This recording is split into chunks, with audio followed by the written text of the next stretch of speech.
તો મિત્રો નમસ્કાર, કેમ છો? આજે આપણે ધોરણ 11 મેથ્સ પ્રકરણ 2 સંબંધ અને વિધેય. તો મિત્રો સંબંધ અને વિધેયમાં સૌથી પહેલા આપણે કાર્તેજીય ગુણાકાર એટલે કે કાર્તેજી ગુણાકાર કોને કહેવાય તે આપણે આગળના વિડિયો લેક્ચરમાં જોયું.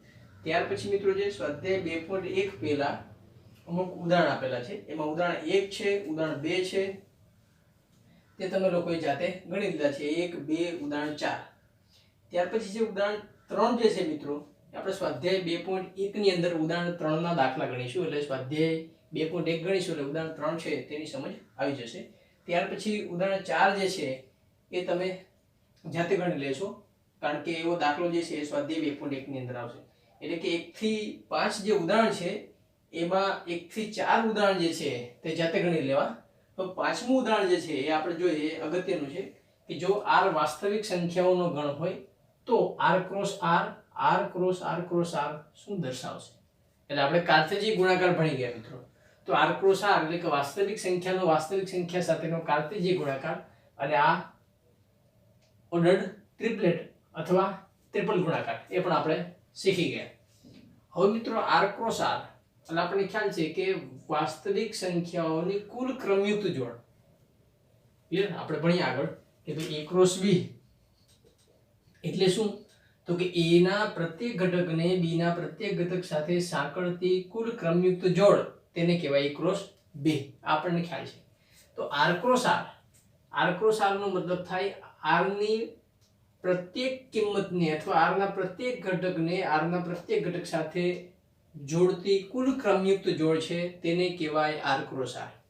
એને લખાય x, y જ્યાં xy belongs to r. કારણ કે બધી જોડ આપણે લખી શકતા નથી, કારણ કે r ગણ છે તે અનંત છે, એટલે આપણે અનંત ક્રમયુક્ત જોડનું ઉદાહરણ થશે આ. છે આપણે લખીએ વ્યાપક રીતે xy જ્યાં xy belongs to r. Clear? હવે મિત્રો આ શું મળે આપણને? તો આપણને ખ્યાલ છે કે આપણે એક સમતલ લઈએ, એટલે કે x અક્ષ દોરીએ, એના પર પોઈન્ટ લઈએ 1 2 3 4 અપ ટુ y અક્ષ લઈએ, એના પરના પોઈન્ટ લઈએ. હવે આપણને ખ્યાલ છે મિત્રો કે સમતલની અંદર દાખલા તરીકે આ પોઈન્ટ મેં લીધું, તો આ બિંદુ જે છે એ આપણું થશે 1 1, કારણ કે x યામ 1 છે, y યામ 1 છે. એટલે કે સમતલના બિંદુને દર્શાવવા માટે આપણે ક્રમયુક્ત જોડ વાપરીએ છીએ. એ બધાને ખ્યાલ છે. ક્રમયુક્ત જોડ એટલે કે ઓર્ડર્ડ પેર શા માટે વાપરીએ છીએ? તો કે સમતલની અંદર કોઈ પણ બિંદુ મારે દર્શાવવું હોય, દાખલા તરીકે મને કોઈ પૂછે કે 2 3 છે નું સ્થાન દર્શાવો. 2 3 નું સ્થાન દર્શાવવા માટે આપણે x અક્ષ દોરીશું, y અક્ષ દોરીશું, ત્યાર પછી x અક્ષ 2 હોય અને y અક્ષ 3 હોય, એટલે આ પોઈન્ટ આવશે. આ થશે આપણું 2 3. ક્લિયર? એટલે કે કોઈ પણ ક્રમયુક્ત જોડનું સ્થાન દર્શાવવા માટે આપણે સમતલનો ઉપયોગ કરીએ છીએ. એના માટે આપણે x અક્ષ દોરીએ છીએ, y અક્ષ દોરીએ છીએ અને એના યામ પરથી તે બિંદુને સમતલમાં આપણે દર્શાવીએ છીએ. ક્લિયર? તો આ સમતલ જે છે મિત્રો એ કેટલા બિંદુનું બનેલું હોય? એ આપણને ખ્યાલ છે કે આગળના ધોરણમાં પણ એક રેખા છે, રેખા. તો રેખાની રચનાનો પાયાનો એકમ કયો? તો આપણને ખ્યાલ છે બિંદુ. સૌપ્રથમ આપણે બિંદુ ભણ્યા છે. ખ્યાલ આવ્યો? હવે બિંદુઓ જે છે આ બધા બિંદુઓ લઈએ આપણે, એ બધા બિંદુઓને જોડી દઈએ તો આપણને શું મળે? રેખા અથવા રેખાખંડ. આમ કહી શકાય કે રેખા અથવા રેખાખંડ છે અથવા ભૂમિતિની અંદર કોઈ પણ લાઈન સેગમેન્ટ છે એ બિંદુઓનો ગણ છે. અને બિંદુ જે છે એ અવ્યાખ્યાયિત પછી આપણને ખ્યાલ છે કે બિંદુની વ્યાખ્યા આપી શકાય નહીં. ક્લિયર? તો આપણે ખ્યાલ છે મિત્રો સમતલ છે, દાખલા તરીકે આ વ્હાઇટ બોર્ડ છે, તો આ વ્હાઇટ બોર્ડ જે છે એને એક સમતલ કહેવાય. બરાબર છે? તો આ વ્હાઇટ બોર્ડનો પાયાનો એકમ કયો? તો આપણે ખ્યાલ છે એક બિંદુ. કેમ? તો કે આ જે પ્લાય છે નીચેની ભાગ અથવા ઉપર ફોર્માઇકો જે અથવા સન્માઇકો જે છે એનું એક પોઈન્ટ જે છે, બરાબર છે, એ તેનો પાયાનો એક એકમ થશે. એવા અનંત એકમો ભેગા કરીએ એટલે આ વ્હાઇટ બોર્ડ બનશે. અને વ્હાઇટ બોર્ડ છે તેને આપણે ગણિતની ભાષામાં અથવા ભૂમિતિની ભાષામાં સમતલ કહેવાય. ક્લિયર? એટલે કે સમતલ જે છે એ શાનાથી બને? તો કે નાના નાના બિંદુઓના ગણથી સમતલ બનશે. ક્લિયર? દાખલા તરીકે ઉદાહરણ લઈએ કે આપણે ટીવી સ્ક્રીન હોય તો ટીવી ની અંદર પિક્સેલ આવે, અથવા મોબાઈલ સ્ક્રીન છે એમાં પિક્સેલ આવે છે. તમને ખ્યાલ છે કે જાહેરમાં કોઈ મોટી સ્ક્રીન વાળા ટીવી હોય, એ સ્ક્રીન જ્યારે બંધ હોય ત્યારે એમાં જોઈએ તો નાના નાના ડોટ હોય. કોઈ જાહેર સભા હોય એની અંદર મોટી સ્ક્રીન વાળા ટીવી હોય તો એમાં તમે જોશો તો આવા નાના નાના સળિયાઓ તમને જોવા મળશે એ બધા હશે ડોટ, અને એ ડોટની લાઇટિંગની મદદથી પછી એની એલઈડીની મદદથી આખું પિક્ચર બને છે. તમને ખ્યાલ છે જે ટીવીમાં પણ પિક્સેલ હોય છે, એ પિક્સેલ જે છે બરાબર છે એ એલઈડી હોય છે, અને પિક્સેલની મદદથી કોઈ પણ ચિત્ર એ ક્રિએટ થાય છે, એ આપણને ખ્યાલ છે. તો આ બધા પિક્સેલ જે છે એની મદદથી ટીવી સ્ક્રીન બને છે. ટીવી સ્ક્રીન છે એક પ્રકારનું સમતલ છે. તો ક્લિયર? તો આમ કહી શકાય કે આર ક્રોસ આર એટલે કે વાસ્તવિક સંખ્યા અનંત બિંદુઓની બનેલી છે. દાખલા તરીકે 1 1 હોય તો આ પોઈન્ટ આવશે. ત્યાર પછી ધારો કે આ પોઈન્ટ લઈએ આપણે, તો આ પોઈન્ટ છે એનો xm છે 1 point સમથિંગ થશે અને ym પણ 1 point સમથિંગ. આવા અનંત બિંદુઓ જે છે એ સમતલની અંદર આવશે. કેમ? તો કે વાસ્તવિક સંખ્યા છે એમાં અનંત બિંદુઓ આવે, પૂર્ણાંક આવે, અપૂર્ણાંક આવે, સમય આવે, અસમય આવે. માટે કહી શકાય કે r ક્રોસ r છે એ અનંત બિંદુઓનો ગણ છે, અને એ બધા બિંદુઓ જે છે એને તમે સમતલમાં મૂકશો અથવા x અક્ષ અને y અક્ષ ડ્રો કરી એ બધા પોઈન્ટ છે તેના સ્થાન દર્શાવીશું તો આપણને એક આવું પ્રકારનું એક સમતલ મળશે. માટે કહી શકાય કે r ક્રોસ r છે એ શું દર્શાવે? તો કે સમતલ અથવા ટીવી સ્ક્રીનના પિક્સેલનું પ્રત્યેક બિંદુ દર્શાવે. એટલે કે આજે મેં લખ્યું ગાણિતિક રીતે તેની ભૌમિતિક આકૃતિ આ પ્રકારે થાય. સમતલના બધા જ બિંદુઓનો ગણ છે, એટલે કે સમતલની બધી જ ક્રમયુક્ત જોડ જે છે એને આ રીતના ગાણિતિક રીતે દર્શાવાય. એટલે કે r ક્રોસ r એટલે સમતલનું પ્રત્યેક બિંદુઓનો ગણ.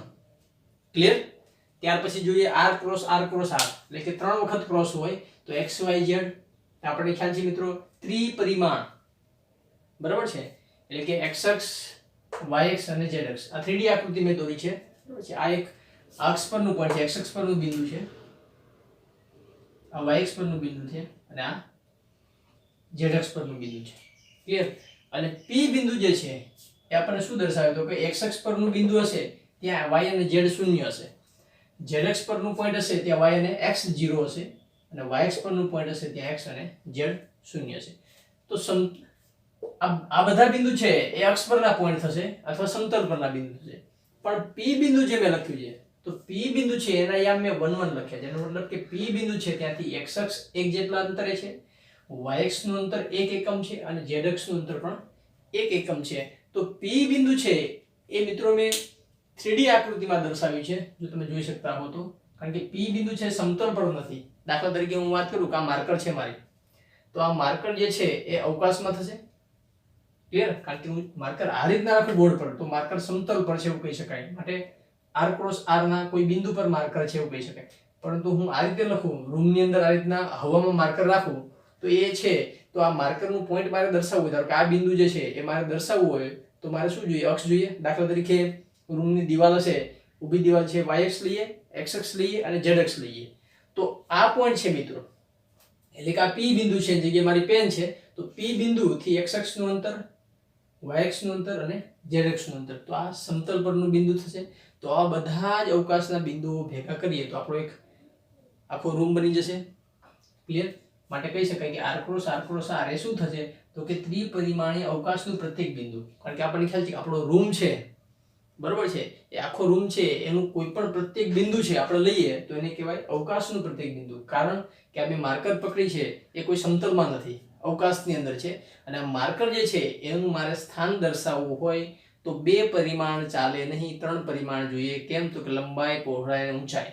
તો કે કોઈ રેફરન્સ પોઈન્ટ થી આ માર્કરની એટલે કે x અક્ષથી અંતર કેટલું છે, y અક્ષથી અંતર કેટલું અને z અક્ષથી અંતર કેટલું. ક્લિયર? એને કહેવાય ત્રિપરિમાણીય અથવા અવકાશનું પ્રત્યેક બિંદુ. અને અવકાશનું પ્રત્યેક બિંદુ ભેગું થશે એટલે આપણો આખો રૂમની અંદરની જે સ્પેસ છે એ બનશે. માટે તેને કહેવાય ત્રિપરિમાણીય અવકાશ. ક્લિયર? એટલે કે r ક્રોસ r છે એ સમતલ દર્શાવે, r ક્રોસ r એ શું દર્શાવે? તો કે ત્રિપરિમાણીય અવકાશ. હવે ત્રિપરિમાણીય અવકાશ એટલે હવાથી ભરેલો, કારણ કે આપણો રૂમ છે એ ત્રિપરિમાણીય થશે કે જેને લંબાઈ છે, ઊંચાઈ છે અને પહોળાઈ છે. તો રૂમની અંદરનું કોઈ પણ પોઈન્ટ જે છે એને મારે દર્શાવવું હોય તો r ક્રોસ r વડે દર્શાવવું પડે. ક્લિયર?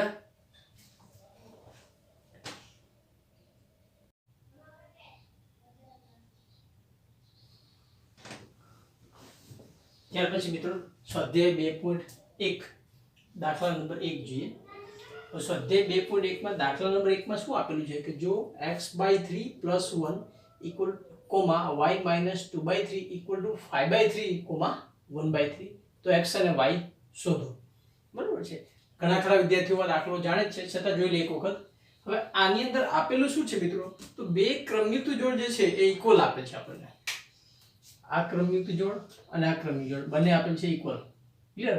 હવે આપણને ખ્યાલ છે મિત્રો, આપણે આગળના લેક્ચરમાં નોંધની અંદર ભણ્યા કે જો બે ક્રમયુક્ત જોડ સમાન હોય તો તેનો પ્રથમ ઘટક સમાન હોય અને બીજો ઘટક સમાન હોય.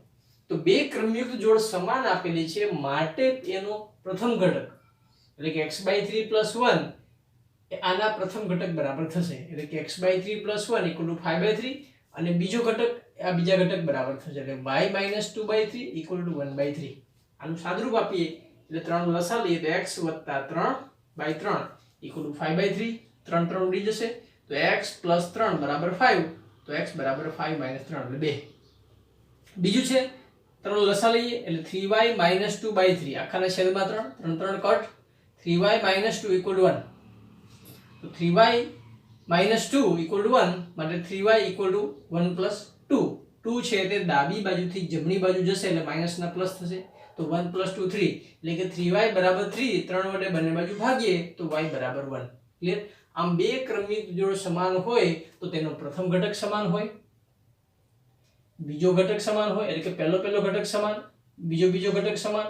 સાદુરૂપ આપીએ તો આપણને x અને y ની કિંમત મળશે. ક્લિયર? ત્યાર પછી દાખલા નંબર 2 અને 3 છે મિત્રો, એ જાતે હોમવર્કમાં ગણી લેવા. ત્યાર પછી આપણે જોઈએ દાખલા નંબર 4. હવે દાખલા નંબર 4 ની અંદર આપેલ છે કે નીચે આપેલા વિધાનોમાંથી કયું વિધાન સત્ય છે અને કયું વિધાન અસત્ય છે તે જણાવો તથા અસત્ય વિધાન સત્ય બને તે રીતે ફરીથી લખો. તો એનો પહેલો દાખલો છે p અને q જે છે એ આપણને ખ્યાલ છે કે p માં બે ઘટક અને q માં બે ઘટક. આમ p × q માં 4 જોડ મળે પરંતુ બે આપેલી છે. પેલું અસત્ય છે તો એની 4 જોડ લખી અને તેનું સત્ય બનાવવાનું. ત્યાર પછી બીજો છે જો a અને b અરિક્ત ગણ હોય જ્યાં x belongs to a તથા y belongs to b હોય તેવી તમામ ક્રમયુક્ત જોડ x, y થી બનતો અરિક્ત ગણ છે. તો સાચું છે કારણ કે x a માં છે y b માં છે તો x, y ક્રમયુક્ત જોડનો કુલ ગણ છે અને a × b લખાય. એટલે આપણને ખ્યાલ છે મિત્રો કે a × b છે એ આ રીતે લખી શકાય વ્યાપકમાં xy કે જ્યાં x belongs to a અને y belongs to b. જેમ આપણે r × r માં લખ્યું હતું તેની જેમ. એટલે કે ચોથા દાખલાનો બીજો પેટા દાખલો જે છે એ સત્ય છે, તેમાં કારણ આપવાની જરૂર નથી. એટલે બંને સેલા છે માટે દાખલા નંબર 4 ના પહેલો બીજો છે તે જાતે ગણી લેવો. આપણે ત્રીજો જોઈએ. ત્રીજામાં શું આપેલું છે? તો કે a = 1 2 b = 3 4. ક્લિયર? ગણ a માં બે એલિમેન્ટ આપેલા છે, ગણ b માં બે એલિમેન્ટ આપેલા છે. હવે આપણને શું કીધું છે કે તો a × b/5 = 5 વિધાન સત્ય છે કે અસત્ય જણાવો. ક્લિયર? તો આપણને સૌથી પહેલા શું કીધું છે તો કે ડાબી બાજુ આપેલ છે a × b/5. હવે a નો કાર્તેજી ગુણાકાર કોની સાથે કરવાનો છે? તો કે b × 5 સાથે. તો સૌથી પહેલા કાર્તેજી ગુણાકાર મારે કરવો હોય તો બે ગણ જોઈએ.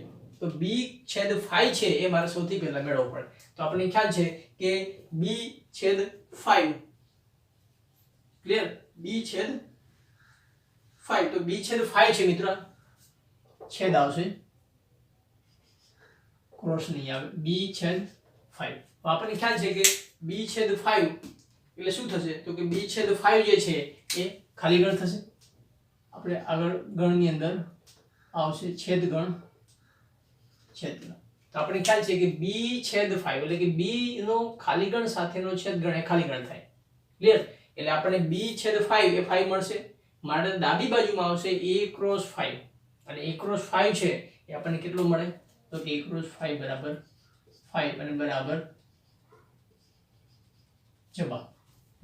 આમ દાબા બરાબર જબા સાબિત થાય છે. ફરીથી સમજાઈ દઉં કે b/5 એટલે 5 થશે.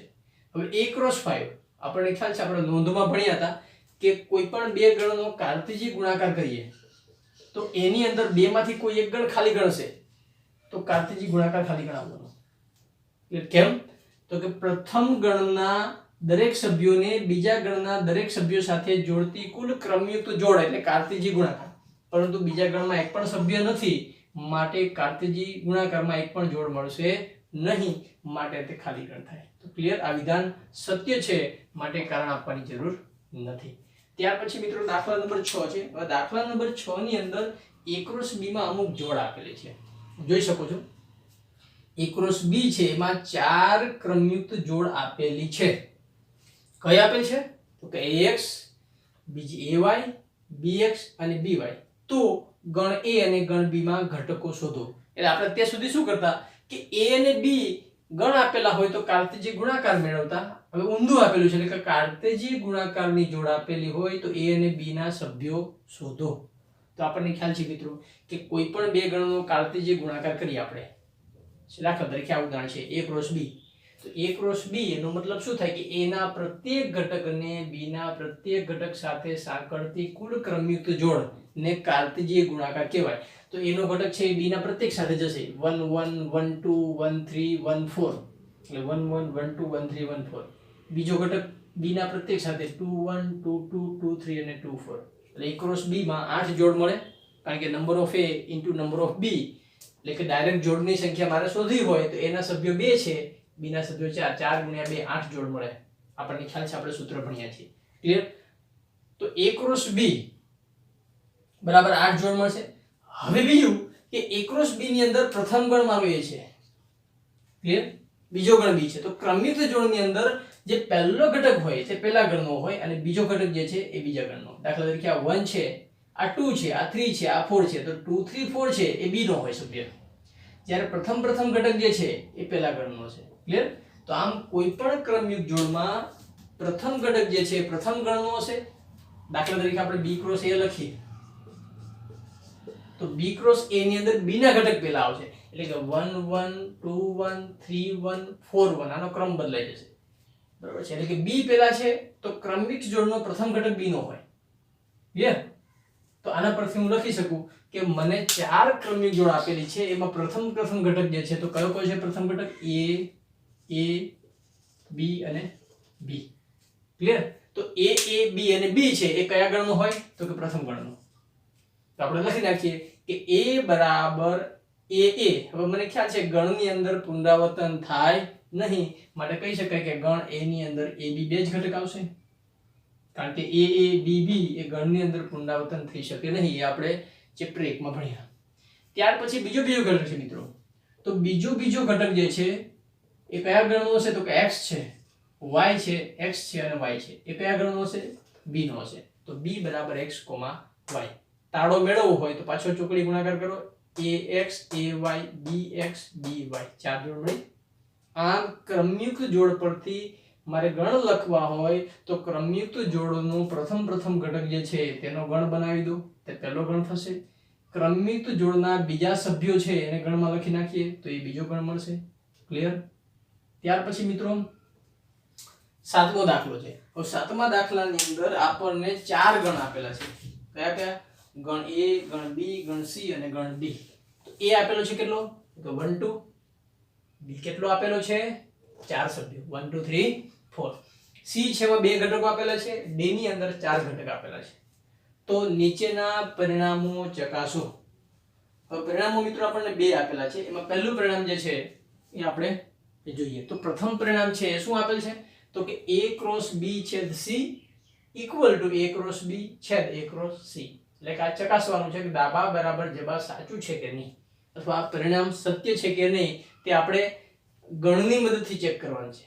તો આપણને ખ્યાલ છે મિત્રો, સૌપ્રથમ ડાબી બાજુથી શરૂઆત કરીએ. એટલે કે ડાબી બાજુ આપણને શું આપેલ છે? તો કે ડાબી બાજુ છે a ક્રોસ b છેદ c, એટલે કે a નો ચોકડી ગુણાકાર અથવા કાર્તેજીય ગુણાકાર b છેદ c સાથે કરવાનો છે. તો b છેદ c ના સભ્યો મારી પાસે હોવા જોઈએ. પાછું એનું એ જ કે કોઈ પણ બે ગણનો કાર્તેજીય ગુણાકાર કરવો હોય તો બંને ગણના સભ્યો મારી પાસે હોવા જોઈએ. તો b છેદ c ના સભ્યો હાલમાં નથી, તો સૌપ્રથમ b છેદ c મેળવી લઈએ. તો આપણને ખ્યાલ છે મિત્રો b છે એની અંદર કેટલા સભ્યો છે? તો તમે કહેશો 1 2 3 4 4 સભ્યો. c ની અંદર કેટલા સભ્યો છે? 5 6. હવે બીજું કે b અને c ની અંદર એક પણ સભ્ય સામાન્ય નથી, જોઈ શકો. b માં 1 થી 4, c માં 5 6, માટે b અને c નો છેદગણ છે એટલે ખાલી ગણ આવે. ક્લિયર? છેદગણ આપણે જાણીએ છીએ. તો બી છેદ સી એ ખાલી ગણ આવશે કારણ કે એક પણ સભ્ય સામાન્ય નથી. હવે a ક્રોસ b છેદ c લઈએ. હવે મને ખ્યાલ છે કે b છેદ c 5 મળ્યો એટલે કે a ક્રોસ 5 આવશે. તો કોઈ પણ ગણનો ખાલી ગણ સાથેનો કાર્ટેશિયન ગુણાકાર આપણે આગળ જોયું ખાલી ગણ જ આવે. કેમ? તો કે પ્રથમ ગણના પ્રત્યેક સભ્યને બીજા ગણના પ્રત્યેક સભ્ય સાથે જોડતી કુલ ક્રમિક જોડ, પરંતુ બીજા ગણમાં એક પણ સભ્યો છે જ નહીં. તો એ ગણના સભ્યો છે તેની જોડ કોની સાથે બનાવશો? તો કે 5 સાથે. એ શક્ય નથી. માટે a ક્રોસ 5 = 5. ક્લિયર? આ થયું આપણી ડાબી બાજુ. ત્યાર પછી મિત્રો જમણી બાજુ છે એ ચેક કરીએ. તો જમણી બાજુ શું આપેલી છે? તો કે a ક્રોસ b છેદ a ક્રોસ c. એટલે કે a અને b ની કુલ ક્રમયુગ્મ જોડ, a અને c ની કુલ ક્રમયુગ્મ જોડ એનો છેદગણ. તો સૌપ્રથમ આપણે શું કરીએ? તો કે a ક્રોસ b મેળવીએ. તો a ક્રોસ b, તો a ક્રોસ b હમણાં જ જોયું કે a ની પ્રત્યેક ઘટકના b ના પ્રત્યેકને સાંકળતી કુલ ક્રમિક જોડ 8 મળે. 1 1 1 2 1 3 1 4. એનો પ્રથમ ઘટક b ના દરેક ઘટક સાથે લઈ લેવાનો. ત્યાર પછી એનો બીજો ઘટક લેવાનો. 2 1 2 2 3 3 2 4. a ક્રોસ b માં 8 જોડ મળી. ત્યાર પછી a cross c, a cross c તો 1 5 1 6 2 5 2 6. આ ચાર જોડ મળશે. એટલે આ મળ્યું આપણને મિત્રો a ક્રોસ b અને આ મળ્યું a ક્રોસ c. ક્લિયર? હવે જોઈએ કે a ક્રોસ b અને a ક્રોસ c છે એનો આપણે છેદગણ જોઈએ. તો છેદગણ એટલે બંનેની સામાન્ય જોડ. તો બંનેની સામાન્ય જોડ છે એ આપણે જોઈએ કે પ્રથમ ગણ છે a ક્રોસ b, એમાં કુલ 8 ઘટકો છે. મેં આગળ કીધું તેમ કે કાર્ટેશિય ગુણાકારમાં ક્રમયુક્ત જોડ છે એ ઘટક કહેવાય. તો કુલ 8 એલિમેન્ટ છે. આમાં 4 છે, બેમાં સામાન્ય નથી. જોઈ લો. આ 1 1 છે, આમાં નથી. 1 2 નથી, 1 3 નથી, 1 4 નથી, 2 1 આમાં નથી, 2 2 આમાં નથી, 2 3 આમાં નથી, 2 4 નથી. માટે a ક્રોસ b અને a ક્રોસ c છે એમાં એક પણ જોડ સામાન્ય આવશે નહીં. માટે a ક્રોસ b છેદ a ક્રોસ c બરાબર 5. આમ કહી શકાય કે ડાબા બરાબર જબા, એટલે કે ડાબી બાજુ પણ આપણને 5 મળે છે, જમણી બાજુ પણ 5 મળે છે. માટે કહી શકાય કે a ક્રોસ b છેદ c = a ક્રોસ b છેદ a ક્રોસ c થાય. ક્લિયર? એટલે કે આ પરિણામ સત્ય છે અથવા ગણ દ્વારા ચકાસી શકાય. તો મિત્રો ત્યાર પછી દાખલા નંબર 7 નો બીજો જોઈએ. આપણે આગળ દાખલા નંબર 7 નો પહેલો પેટા જોયો. બીજો પેટા છે એમાં આપેલ છે મિત્રો કે a cross c A b cross d નો ઉપગણ છે. એટલે કે a ક્રોસ c ની જે ક્રમયુક્ત જોડ મળે છે તે બધી ક્રમયુક્ત જોડ b ક્રોસ d માં છે. આપણને ખ્યાલ છે કે ગણ a છે એ b નો ઉપગણ જે છે એ ક્યારે કહેવાય? તો કે a ગણના પ્રત્યેક સભ્યો ગણ b માં હોય તો ગણ a ને ગણ b નો ઉપગણ કહેવાય અને તેને સંકેતમાં આ રીતે દર્શાવાય. હવે આપણે શું કીધું છે કે a ક્રોસ c છે એ b ક્રોસ d નો, એટલે કે આ કાર્ટેશિયન ગુણાકાર છે એટલે ક્રમયુક્ત જોડનો ગણ છે એ b ક્રોસ d ની ક્રમયુક્ત જોડના ગણમાં આખો આવી જાય છે. માટે તેને ઉપગણ કહેવાય. તો સૌપ્રથમ આપણે a ક્રોસ c મેળવીએ. તો a ક્રોસ c છે મિત્રો, a ની અંદર આપણને શું મળશે? તો કે a ની અંદર 1 5 છે અને c ની અંદર 1 2 છે અને c ની અંદર 5 6 છે. તો આપણે ખ્યાલ છે આપણે આગળ જોયું a ક્રોસ c માં 1 5 1 6 2 5 2 6 એટલે આ ચાર જોડ મળશે. ક્લિયર? ત્યાર પછી b ક્રોસ d. તો b ક્રોસ d છે તો b ની અંદર 4 ઘટક, d માં પણ 4 ઘટક. તો b ના પ્રત્યેક ઘટકને d ના પ્રત્યેક ઘટક સાથે જોડીએ તો કુલ ક્રમિક જોડ મને 16 મળે. 1 5 1 6 1 7 1 8 2 5 2 6. એટલે કે 1 સાથે d ના 4 4, 2 સાથે d ના 4 4, 3 સાથે d ના 4 4 અને 4 સાથે d ના 4 4. આમ b ક્રોસ d છે તેમાં આપણને કેટલી જોડ મળશે મિત્રો? 16 જોડ મળશે. ક્લિયર? હવે જોઈએ કે 1 5 છે એ b ક્રોસ d માં છે તો કે હા. 1 6 પણ છે, 2 5 પણ છે અને 2 6. આમ કહી શકાય કે a ક્રોસ c ની બધી જોડ b ક્રોસ d માં છે. માટે કહી શકાય કે a ક્રોસ c છે એ b ક્રોસ d નો ઉપગણ છે. આમ a cross c ઉપગણ b cross d છે. ક્લિયર? ત્યાર પછી 8મો દાખલો છે. હવે 8મા દાખલો અગત્યનો છે કે ગણ a માં બે સભ્યો આપેલા છે 1 2. ગણ b માં ઓલસો બે આપેલ છે 3 4. બંનેમાં બે સભ્યો છે. તો a ક્રોસ b છે મિત્રો, એમાં કેટલી જોડ મળશે? 2 × 2 એટલે 4 જોડ મળે. કઈ? તો કે a નો પ્રત્યેક ઘટક b સાથે જોડો તો 1 3 1 4 2 3 2 4. 4 જોડ મળે. હવે મિત્રો આપણે ચેપ્ટર નંબર 1 માં અથવા આગળના ધોરણમાં તમે 9 10 માં ભણી ગયા છો કે ધારો કે ગણની અંદર બે સભ્યો હોય 1 2, તો મારે એના કુલ ઉપગણો શોધવા હોય તો હું શું કરું છું? તો મને ખ્યાલ છે કે કોઈ પણ ગણના કુલ ઉપગણો શોધવા હોય તો મારી પાસે સૂત્ર છે એક કે 2 ની ઘાતમાં જે તે ગણની સભ્ય સંખ્યા એટલે મને કુલ ઉપગણો મળે. એ ઉપરાંત આપણે ગણ સિદ્ધાંત ચેપ્ટરમાં ભણી ગયા છે. જે કોઈ મિત્રોને બાકી હોય તો આપણે જોઈ લેશું કે કોઈ પણ ગણના કુલ ઉપગણો મારે મેળવવા હોય તેનું સૂત્ર છે, જેમાં આપણે ખ્યાલ છે કુલ ક્રમયુક્ત જોડનું સૂત્ર છે કે a ની સભ્ય ધારો કે b અને d છે એની કુલ ક્રમયુક્ત જોડ 16 મારે આ જોડ મેળવ્યા વગર ગણવું હોય તો b ના સભ્યો 4, d ના સભ્યો 4, તો 4 ગુણ્યા 4 એટલે મને ડાયરેક્ટલી ખ્યાલ આવી જાય કે b ક્રોસ d માં 16 જોડ મળશે. તો એવી જ રીતે કુલ ઉપગણો લખ્યા સિવાય ડાયરેક્ટ સૂત્રોની મદદથી જોઈ શકાય કે કોઈ પણ ગણના કુલ ઉપગણો બરાબર 2 ની ઘાતમાં જે તે ગણની સભ્ય સંખ્યા. ક્લિયર? તો આપણે કુલ ઉપગણો કોના જોઈએ છે? a ક્રોસ b ના. તો a ક્રોસ b માં કુલ કેટલી જોડ છે? 4. પાછું કહી દઉં કે a ક્રોસ b માં 4 જોડ છે, અથવા એવું બોલાય કે a ક્રોસ b ના સભ્યો 4 છે. કાર્ટેશિયન ગુણાકારમાં ક્રમયુક્ત જોડ એ કાર્ટેશિયન ગુણાકારના સભ્યો કહેવાય. આ આગળના લેક્ચરમાં પણ જોયેલું, પાછું જોઈ લઈએ. તો a ક્રોસ b માં 4 ઘટકો છે એટલે કે 4 જોડ છે, તો a ક્રોસ b ના કુલ ઉપગણો 2 ની 4 ઘાત થાય, કારણ કે જે તે ગણ એટલે a ક્રોસ b લેવાનું. તો a ક્રોસ b માં 4 જોડ છે મતલબ 4 ઘટકો છે, તો 2 ની 4 ઘાત એટલે a ક્રોસ b ના કુલ ઉપગણો 16 થાય. આ મળ્યો કુલ ઉપગણોની સંખ્યા. હવે આપણને એવું કીધું છે કુલ ઉપગણો યાદી બનાવો. યાદી બનાવો એટલે કુલ ઉપગણો લખો. તો આપણને ખ્યાલ છે ગણ સિદ્ધાંતમાં ભણ્યા હતા કે a માં બે સભ્યો હોય તેના કુલ ઉપગણો. તો આપણને ખ્યાલ છે કે a ક્રોસ b માં 4 જોડ છે તો એના કુલ ઉપગણો મેળવવા હોય મારે તો એક એક જોડના ઉપગણો પહેલા લખવાના. એટલે કે સિંગલ 1 3 1 4 2 3 2 4, એટલે કે સિંગલ જોડ હોય તેવા ઉપગણો મને 4. એટલે ત્યાર પછી બબે જોડના બનાવવાના, એટલે કે આ 4 માંથી કોઈ પણ બે સાથે લેવાની. એટલે આપણે શું લઈએ? 1 3 1 4, 1 3 2 3 અને 1 3 2 4. ત્યાર પછી 1 4 2 3 અને 1 4 2 4. એટલે કે 4 માંથી કોઈ પણ બબે જોડ છે એ સાથે લઈએ તો મને કુલ કેટલા પ્રકારો મળશે? 6 પ્રકારો મળશે. ક્લિયર? જાતે પણ તમે કરી શકો. 4 માંથી કોઈ પણ બે જોડ સાથે લો, પણ એની સરળતા માટે શું કરવાનું? પેલા પહેલી જોડ લેવાની, પહેલી બીજી પહેલી ત્રીજી પહેલી ચોથી, પહેલી બીજી પહેલી ત્રીજી પહેલી ચોથી. પછી શું કરવાનું? બીજેથી શરૂ કરવાનું, બીજી ત્રીજી બીજી ચોથી, બીજી ત્રીજી બીજી ચોથી અને ત્યાર પછી ત્રીજી ચોથી.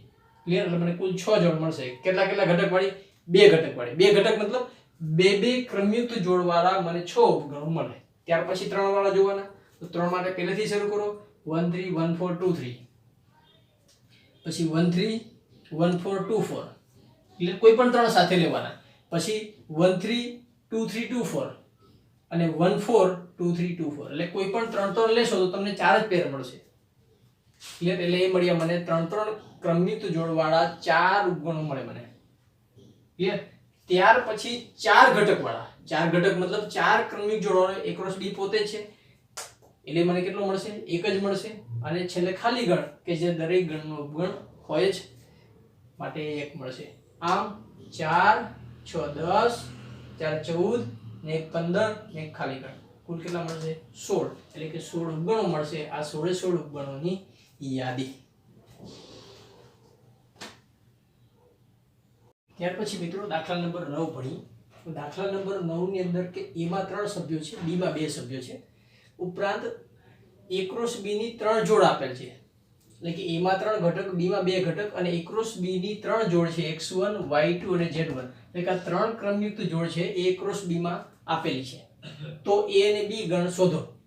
હવે મિત્રો આપણને ખ્યાલ છે હમણાં આગળના દાખલામાં આપણે જોયું કે કોઈ પણ ક્રમયુક્ત જોડ પરથી મારે ગણ લખવો હોય તો ક્રમયુક્ત જોડનો પહેલો ઘટક છે એ પહેલા ગણનો હોય. એટલે કે x y અને z એ પ્રથમ ગણ a નો હશે. એટલે ડાયરેક્ટ લખી શકાય કે a બરાબર x y z. અને ક્રમયુક્ત જોડનો બીજો ઘટક એટલે કે 1 2 1 પણ ગણમાં પુનરાવર્તન થાય નહીં, માટે b માં 2 સભ્યો છે એટલે b ના સભ્યો આવશે 1 2. પાછો a ક્રોસ b મેળવીએ તો x1 x2 y1 y2 અને z1 z2. આમ કહી શકાય કે a માં 3 સભ્યો છે x y z અને b ની અંદર 2 સભ્યો છે 1 2. ત્યાર પછી આપણો છે આપણે દાખલા નંબર 10 છે. હવે 10 દાખલામાં શું આપેલું છે મિત્રો કે A ક્રોસ A માં કુલ 9 જોડ છે, એટલે કે A ક્રોસ A ની અંદર કુલ ક્રમયુક્ત જોડ 9 છે તથા A ક્રોસ A ના બે ઘટક આપેલા છે, એટલે કે 9 માંથી બે જોડ તમને આપી દીધી છે. કઈ કઈ?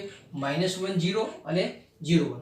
તો ગણ A ના સભ્યો લખો અને A ક્રોસ A શોધો.